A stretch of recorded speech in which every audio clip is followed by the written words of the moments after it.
Turkana County. Quite a touch, that is. Now to matters security, the National Police Service and the National Transport and Safety Authority, NTSA, have introduced an aerial surveillance of traffic along major highways across the country.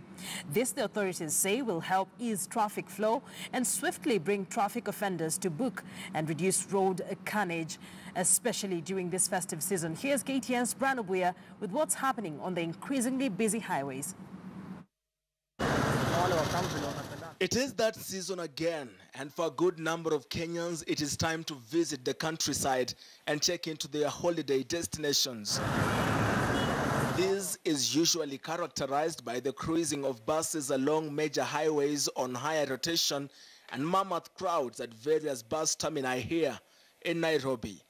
This also usually coincides with the horrible statistics recorded by the National Transport and Safety Authority, NTSA. The NTSA has traditionally reported more road carnage at this time of the year than during any other period. Bottom line, we must all exercise due care and attention while using our public roads. Equally, because of the upsurge in number of travelers, we have time and again insisted that everyone needs to plan their travel times carefully so that we don't find recklessness on our highways.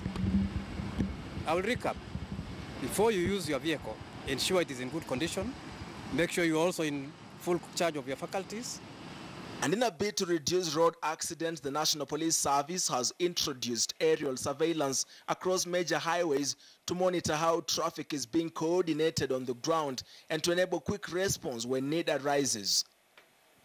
The aerial surveillance is said to be effected on the Nairobi-Nakuru Highway, one of the busiest roads in the country, as well as the Nairobi-Mombasa Highway, which connects the capital to Mombasa through Emali, Makindu, Mtito Andei, and Voi.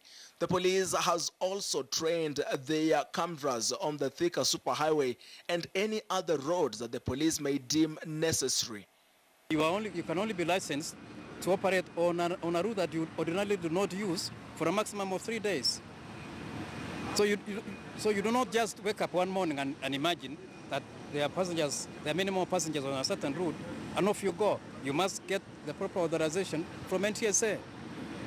As a matter of fact, there is some work going on now in which we are going to be holding drivers much more responsible in a much better way than before.